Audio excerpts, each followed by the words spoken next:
Hello students, कैसे हैं आप सभी। आज हम पढ़ेंगे लेसन 3 जो 7th क्लास के हम ज्योग्राफी पढ़ रहे थे। इसमें लेसन 3 का नेक्स्ट टॉपिक है समुद्री तरंगे कौन सी होती है, समुद्री तरंगे के क्या कार्य होते हैं। तो हम स्टार्ट करते हैं। समुद्री तरंगे वे तरंगे होती हैं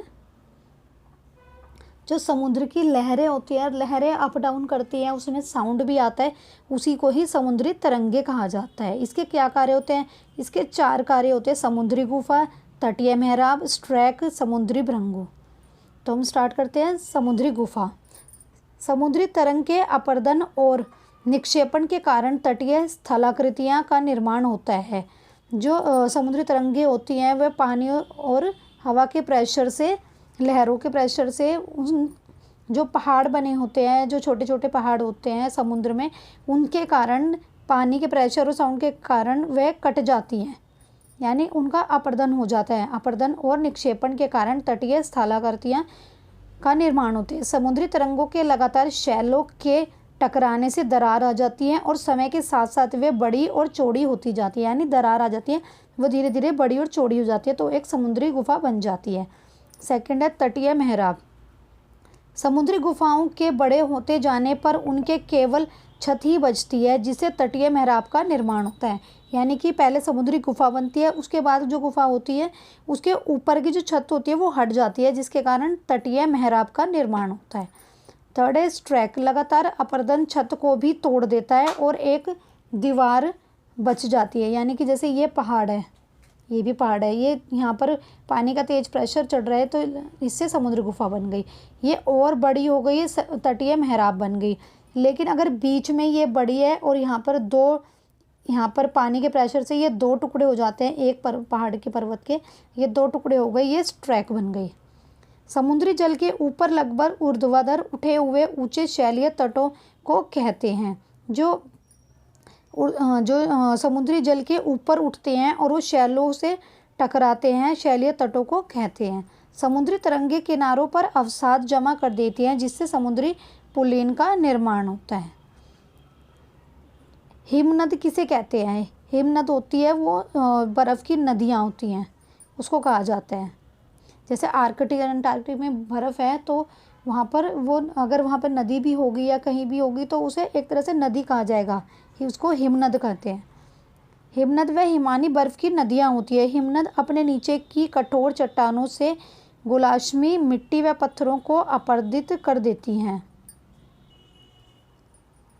तथा गुलाशमी मिट्टी और पत्थरों से भूदृश्य का अपर्दन होता है। यानी कि जो पर्वत पहाड़ होते हैं उसके ऊपर जो बर्फ़ जम जाती है उसको ही हिमनद कहते हैं, और उसके कार्य ये होते हैं जिससे चट्टानों के जो ऊपर की चट्टानों से जो गुलाशमी मिट्टी और पत्थर होते हैं वो अपर्दित कर देती है। बर्फ़ होती है उनको, जो चट्टानें उनको तोड़ फोड़ कर देती है, यानी कि उसका शेप चेंज हो जाती है। पानी क्योंकि बर्फ़ होती है वो भी नमी गीली होती है, तो जिसके कारण उसकी शेप चेंज हो जाती है। तथा गुलाशमी मिट्टी और पत्थरों से भूदृश्य का निर्माण होता है। हिमनद गहरे गर्तों का निर्माण करती है। पर्वतीय क्षेत्रों में बर्फ़ पिघलने के कारण उन गर्तों में जल भर जाता है और वे सुंदर झील बन जाती है। हिमनद के द्वारा लाए गए पदार्थों जैसे छोटे छोटे शैल, रेत, तलछट, मिट्टी निक्षेपित होते हैं, ये हिमनद हिमोड का निर्माण करती है। इसका नेक्स्ट टॉपिक है पवन। पवन वाली वाइंड क्या होती है? पवन क्या होते हैं? पवन के क्या कार्य होते हैं? शत्रक शैल। रेगिस्तान में पवन अपर्दन व निक्षेपण का प्रमुख कार्य होता है। रेगिस्तान में शत्रक के आकार के शैल पाए जाते हैं। पवन शैल के ऊपर भाग की अपेक्षा निचले भाग को आसानी से काटती है। यानी कि जो हवा होती है, जो रेगिस्तान की जगह होती है, उसके ऊपर की जो रेत होता है उसको पवन हिला के आगे पीछे कर सकती है, लेकिन जो नीचे की रहती है वो सतह ऐसी ही रहती है। इसलिए ऐसी शैल के आधार संकीर्ण और शीर्ष विस्तृत होते हैं। बालू टिब्बा। मरुस्थलीय क्षेत्रों में पवन के साथ साथ बड़ी मात्रा में रेत भी एक स्थान से दूसरे स्थान को गति करता है। जब पवन का बहाव रुकता है तो रेत गिरकर एक छोटी पहाड़ी बना देती है, जिसे बालू का टिब्बा कहा जाता है। यानी मरुस्थल हो गया, थार का मरुस्थल है हमारे भारत का, तो मरुस्थल थार का मरुस्थल गर्म मरुस्थल है और लद्दाख का है वो ठंडा मरुस्थल है। तो जो मरुस्थल होता है, जो मरुस्थल की सारी मिट्टी होती है, तो हवा के प्रेशर से वो एक जगह से उड़कर दूसरी जगह चली जाती है, तो वो ढेर लग जाता है उस जगह पे। तो उस ढेर से इकट्ठा होते होते वो एक छोटी पहाड़ी का निर्माण हो जाता है, जिसको बालू टिब्बा कहा जाता है।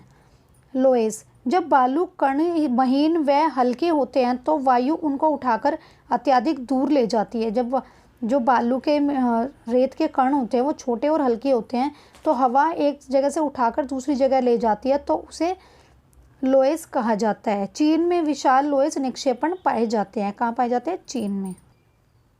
ये देखिए, ये समुद्री तरंगे हैं। ये जहाँ पर ये पहाड़ी है, पहाड़ी पर पानी का प्रेशर पड़ा तो ये गुफा बन गई।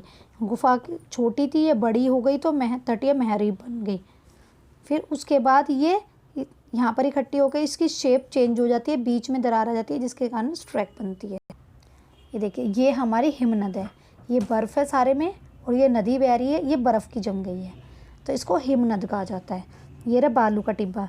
देखिए, ये रेत है, यहाँ से ऊपर हवा के कण से हल्की हो गई रेत, जिसके कारण ऊपर बन हो गई। फिर ये और ऊपर ये पहाड़ी के शेप में बन गई है, तो इसको कहा जाता है बालू का टिब्बा।